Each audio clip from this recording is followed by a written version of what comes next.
Kita ba? Si Pastora, tagabasa. Tagabasa. Okay.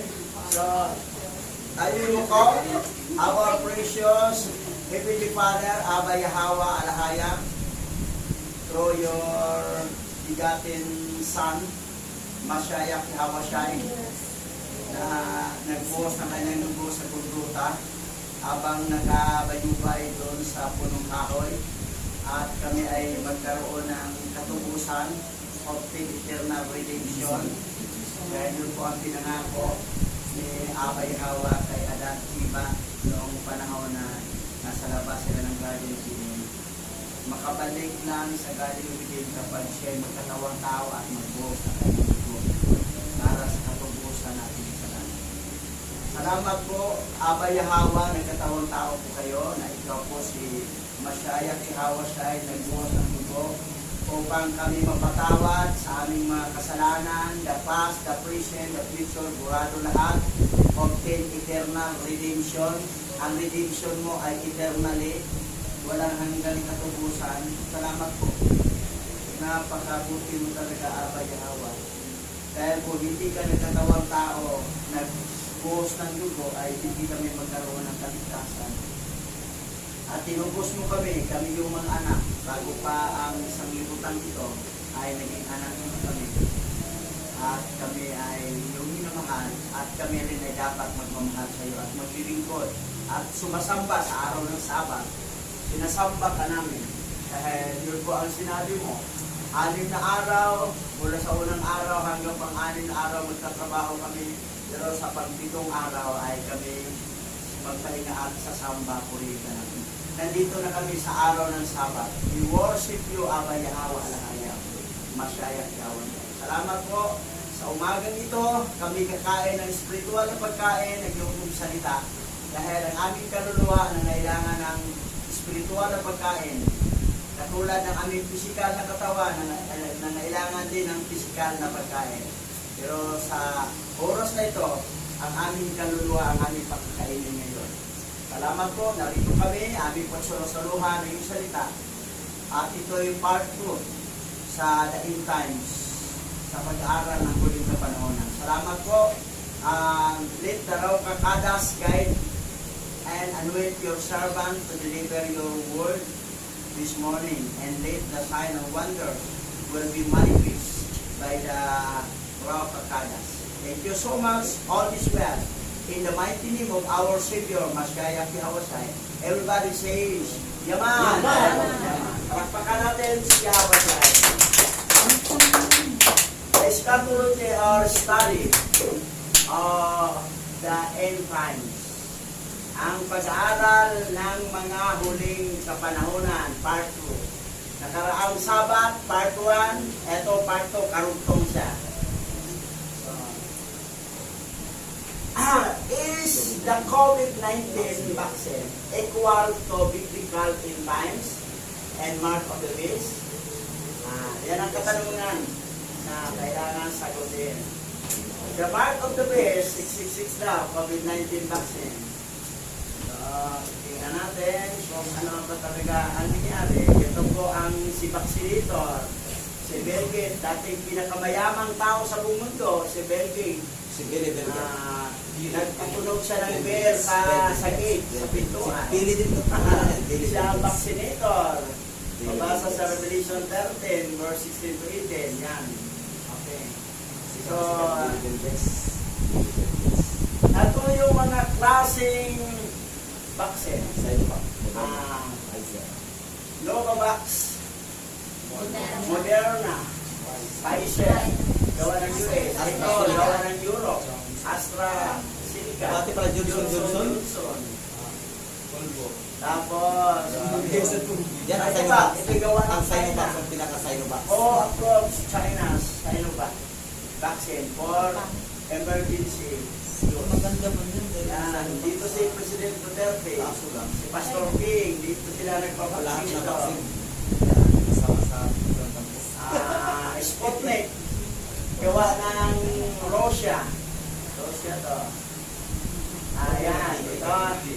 Dami na maninigil. Ngayon ang question, ano bang side effects Yung side effects dito, ano ba?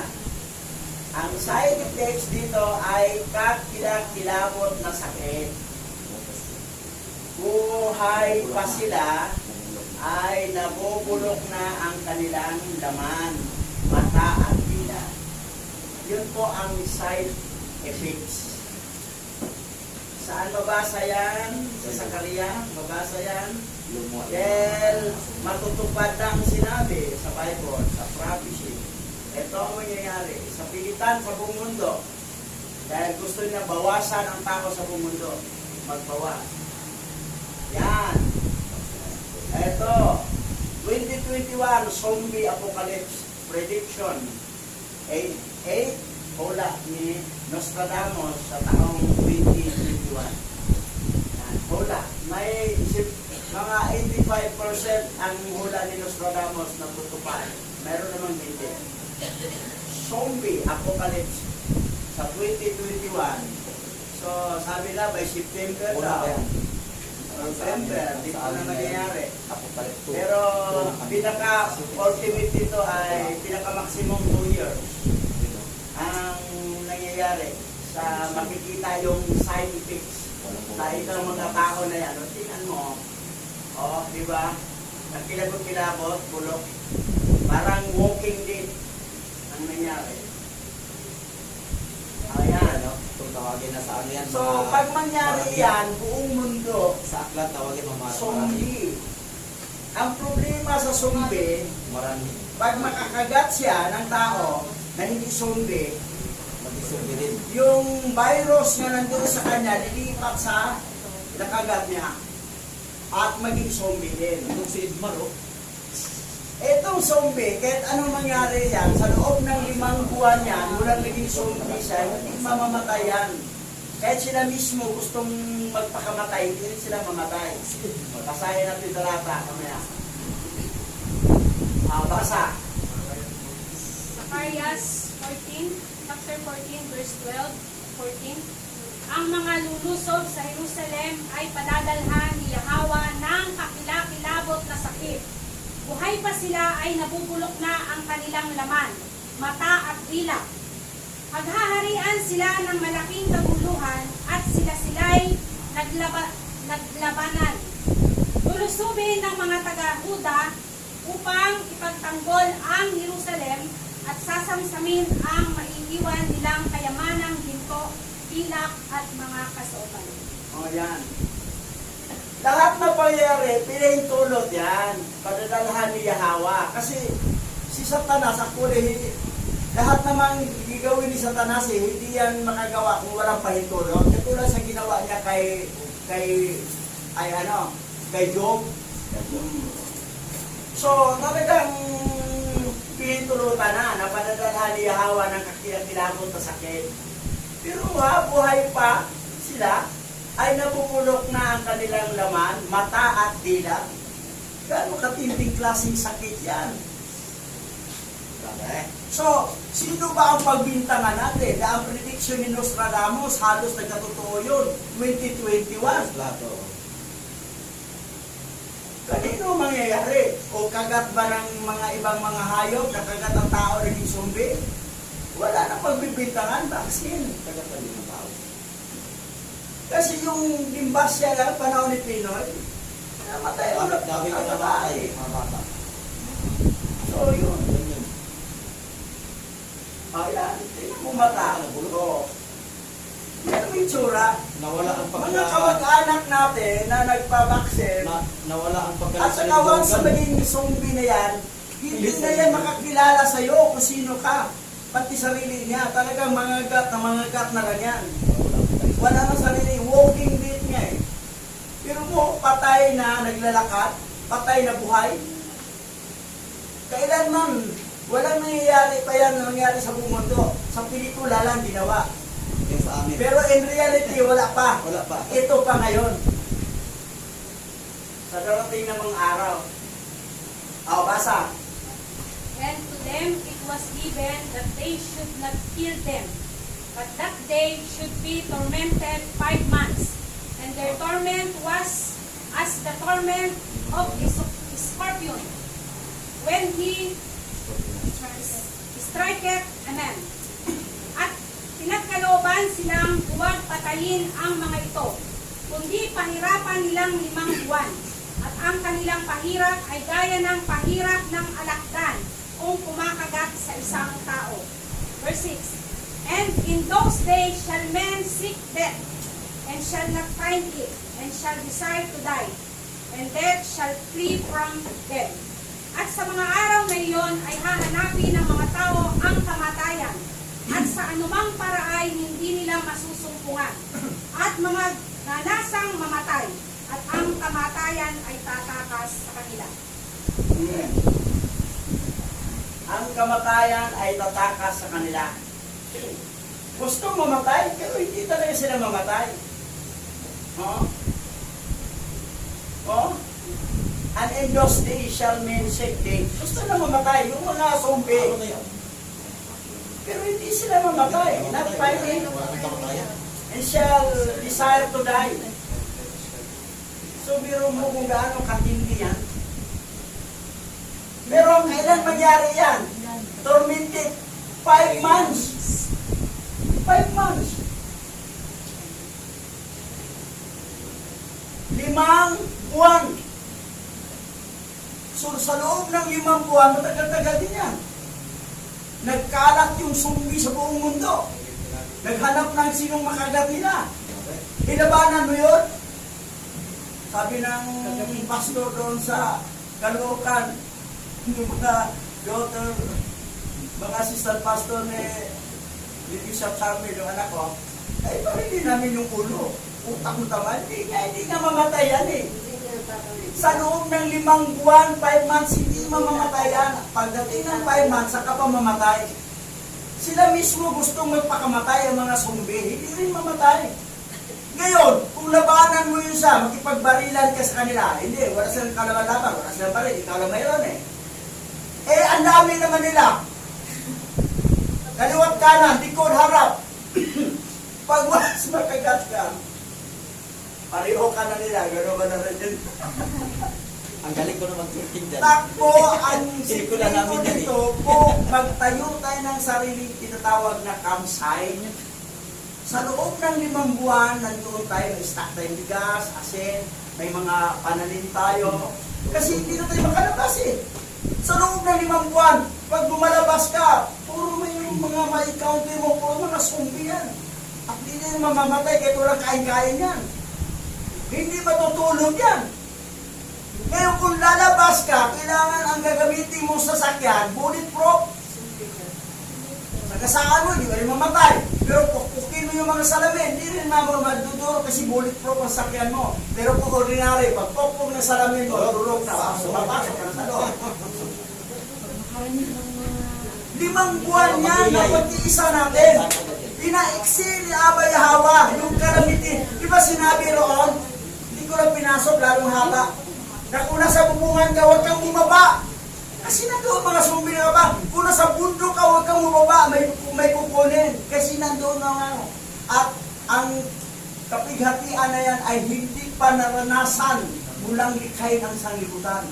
Grabe, kasi yun yung mga zombie. Ilan ba ang turukan ng vaksin sa buong mundo? Halos sundalo lahat, pulis, mga opisyal ng gobyerno, barangay, lahat mga empleyado ng mga private. Ilan na tayong walang walang kuro. Tayo ang maiwan. Tapos pag mag-kumpiyansa tayo, makaga tayo, pareho na rin tayo sa kanila. Campsite. Mayroong campsite na nakita namin sa taas, dito sa may Muntalban. Bibinta ni tatay ng 100,000. 5 hectares yun. Kasama tubig na yun, kasama tubig. Nagkakura natin sa likod ng mataas, tapos barbed wire, doon tayo sa loob. Magtayo tayo ng kanyang-kanyang bahay doon, doon tayo titira. Sa loob ng 5 buwan, doon tayo titira. Hindi tayo makalabas, bumibili, wala nang magtitinda eh. Saan ka kakain? Bago mangyari yan, mag-stock tayo maraming bigas. At saka, asin. Tapos may pananim gulayin. Ito talaga, ang mga dilata. Preparation, may preparation. Pag-ising natin ang bising yan ang unahin natin. Kasi sa gusto natin, mangyayari talaga to eh. Yun. Eh ngayon, kung nasa labas ka, takbo na takbo ka, hindi ka makagat. Magaling ka tumakbo. Sa loob ng 5 buwan, kaya mo ba muna kain?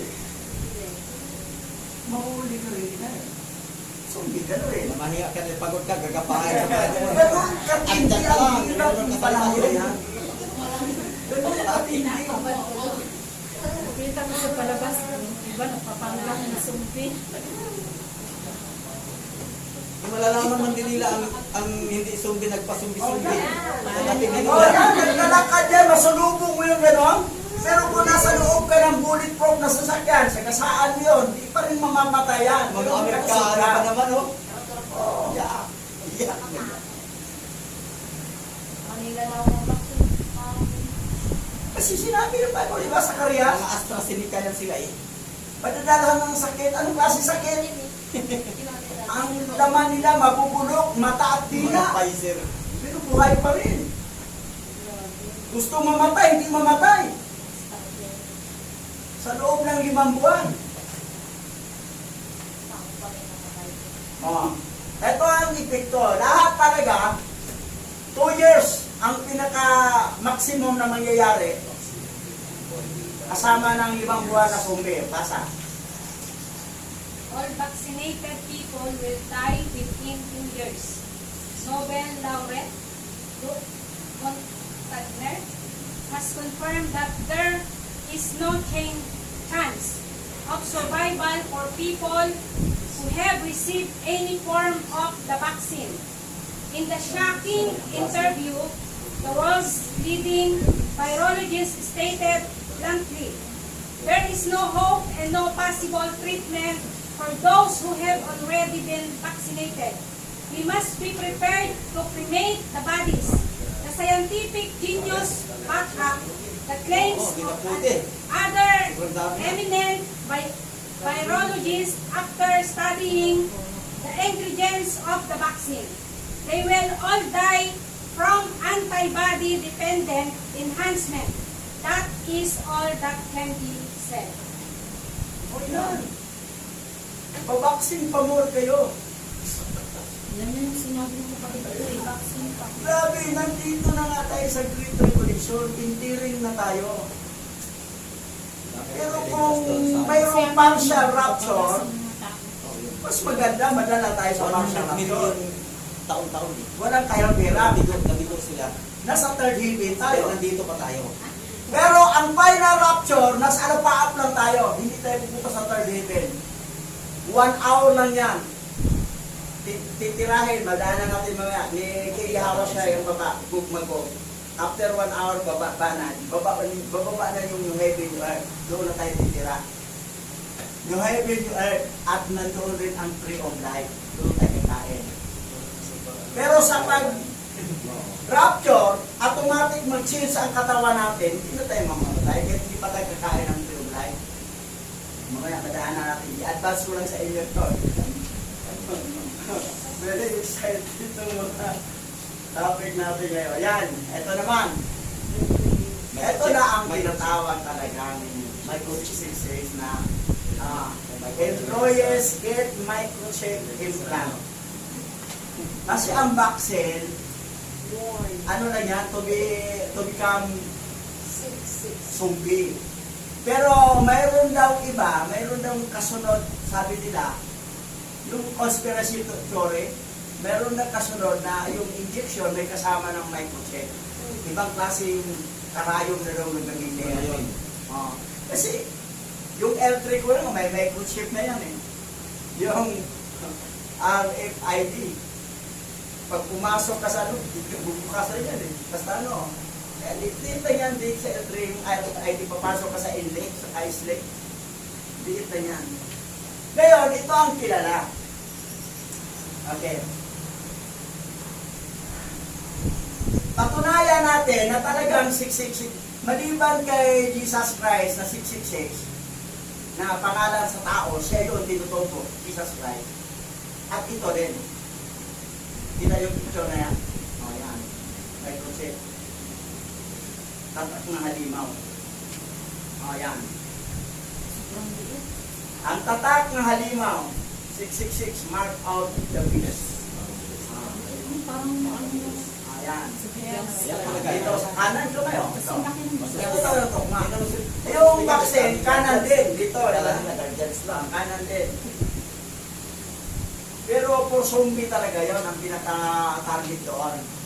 Pero ito na talagang tatakan. Paano natin ma-sure na itong microchip, 666 yan? Ipo-prove natin na 666 ang microchip. Kasi naka-prove na yon na ang pangalan ng isang tao ay Jesus 666. Ngayon, a giant computer founded and located in Brussels, Belgium, Germany, has an international number which is 666. The name as, anong pangalan? Brussels Electronic Accounting Surveillance Terminal. B-E-A-S-T. PIS, Tagalog, Alimaw. Yan ang akala ng mga tao. Yan. Brussels Electronic Accounting Surveillance Terminal. Located in Brussels, Belgium po yun, Germany. Lugar ng mga European. Part ng Europe continent na mga lahi talaga ni Cain, mga serpinse yan. Tingnan mo mitsura. Ngayon, ito. Ang competition natin sa code number, ang letter A, number 6, ang letter B, 12. Basta mag-interval lang sila na 6-6 hanggang sa G. Abot ay 206. Yun na, may code number na ang bawat litra. Ang interval, ang A, number 6, ang B, 12. Dagdagan ng another 6, 12. Dagdagan another 6, 18. Dagdagan another 6, 24. Ngayon, ang computer, ang salitang computer, kasi computer, giant computer to eh. Di ba? Giant computer. Na ang international number niya, 666. Ngayon, ang letter C, 18. Ang letter O ay 90. Ang letter M, 78. Itotal lahat yan ay 666. Ngayon, ang tanong, itong salitang computer. A microchip or biochip is a computer mechanism. Ang microchip at saka biochip, computer mechanism po yan. Therefore, matches the number 666. Then, ang salitang computer, 666. Ngayon, ang microchip or biochip ay computer mechanism. Therefore, 666 ang microchip. Sabi, paano maging 666 ang microchip? Mas ano pa yung Jesus, 666. Kasi computer mechanism to eh. Sa ang computer ay 666. Hindi na po. Na ang ilagay dito ay 666. Mark of the beast, tatak ng halimaw. At ang taong halimaw na yan, sikat sa buong mundo, sinasamba si Jesus Christ. Ang taong halimaw. Ang tatak niya 666. At ang kanyang atakan ng mga tao na magkaroon din ng 666 through microchip o biochip para high-tech kunwari ang mga activities. Ngayon, hindi lang tayo magkaroon ng campsite na doon tayo titira dahil umiiwas tayo sa zombie. Doon rin tayo titira dahil panahon na yan, hindi na tayo makabinta kung wala kang tatak na microchip. O di mabubuhay na tayo sa campsite, sa pananim natin doon. Hindi naman pahabaan ni Abay Hawa yan, paiksiin niya alang-alang sa mga elect. Masurvive tayo. Ang walang campsite, yun ang kawawa. That's why, kailangan tayo doon titira sa campsite. Pero siguraduhin natin na walang kasama nating kapatira na hindi naturukan ng vaccine. Kung kasama siya doon, merong isang nakasali doon. Na wala, hindi siya nagkwento na vaccine para siya. Hindi siya nagsabi, wala. Ngayon, tulog tayo lahat. Biglang naging zombie siya. Tulog tayo lahat. Ang daming kinagat niya. Ang nakagat niya, zombie. Magulat, mamarami ng zombie. Isa lang ang nangagat. Kasi tulog. Kasi siguraduhin natin na ang kasama natin mga kapatiran, di walang turukan. Yan ang pinaka-dangerous. Nasa loob na tayo ng campsite, pero wala tayong kamalay-malay, may isa tayong kasamang naturukan para at biglang na-zombie. Gabi pa, tulog tayo lahat.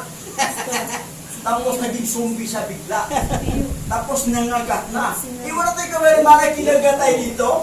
Tulog tayo, pag-ising natin, may sugat na. Tapos mutik-mutik, zombie na rin tayo. Wala, kailangan alis na lunis ha. Kailangan walang, pag pupunta tayo sa campsite, siguraduhin na walang isang na naturukan ng vaccine. Yan ang purpose sa campsite. Iwas sa zombie. Pangalawa, para mabubuhay tayo kasi hindi na tayo makabili o makapagtinda sa lahat ng mga tindahan sa grocery hanggat wala tayong microchip. Umpisa ng mga mall na... Sinanay na ng tao kung wala kang vaccine, hindi ka pwede makapagbili ng ano. Sinanay na Umpisa nila na sa- unti-unti na yan. umpisa na At sa- saka yung ano, distancing eh. Kasi hindi mababasa sa microchip kung dikit ka. Nasubukan ko yun eh. May microchip yung L300 ko. Pagdikit. Dumikit ako sa nauna. Dikbong ka. Nakaalis na siya. Ayaw bumuka sa akin. Sabi na ano, atras ka. Kung bakit bang? Hindi ma-detect yan kung dikit ka sa nauna. Kaya distansya. Social distancing ka lang daw. Sabi ko, social distancing para, matras ko. Ayaw, pag ano, abati ko konti, bukas. Ayan. Social distancing. Yun pala, kasi ang microchip, kung mayroon sa tao, magdikit-dikit Identity, kayo, di makuha. hindi kayo madetect nila. Hindi makuha identity. Kailangan distancing.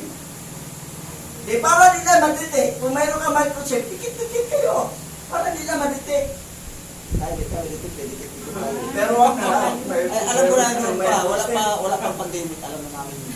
So yan, ito yung matinding kahirapan na darating sa panahon at sa kapanahunan pa natin naabutan.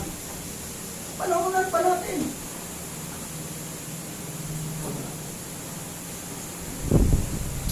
Yan sila oh. Nagpita sila. Talaga. Proud na proud pa sila sa microchip. O, yan o. Wala lang silang bit-bit na ano eh. Ayan, yan o. Tongtong pa siya. Dahil Nasakta sa kunti, lagyan siya oh. susi Sa na mga niya. Kamay European ng susi niya. continent, may mga microchip pa sila. O, basa. Revelation chapter 14 verse 11. And the smoke of their torment ascended up forever and ever. And they have no rest day nor night, Grabe. who worship the beast and his image, and whosoever receiveth the mark of his name. Ang usok mula sa apoy na nagpapahirap sa kanila ay mag-aalab magpakailanman. Araw at gabi ay maghihirap ng walang pahinga ang mga sumamba sa halimaw at sa kanyang larawan, at ang mga natatakan ng kanyang pangalan. O, pero mo, saan yung punta yung tao niyan? Yung natatakan, sumamba, worship the beast. Revelation, no? Sino yung beast nito? Jesus Christ. Sinamba nila. Natatakan sila sa pangalan ni Jesus Christ. Mabuti na lang, nabaptize tayo ngayon. Baptize na tayo lahat, di ba? Na ang tatak natin, Yahweh siya na. Wala nang pangalang David. Tapos, lalagyan pa ng microchip. Maglagay pa, oh. At ang mga natatakan ng kanyang pangalan, ano mangyari? Maghihirap ng walang pahinga ang mga sumasamba sa limaw, ang kanyang larawan, maghirap ng walang pahinga. Ano ang nangyari? Ang usok mula sa apoy na nagpapahirap sa kanila at mag-aalap, magpakailanman. Impyerno yan. Grabe! Impyerno yan. So ang lahat ng natatakan, talaga impyerno ang bagsak. Alam ko ang elite hindi talaga patatak. Kung sino mang nagpapatatak, understood hindi siya elite. Kasi, sabi doon, kahit ang mga elite, kung maaari, ay maling lang. Kung maaari ay maling lang. Hindi nga eh, mayroong if eh.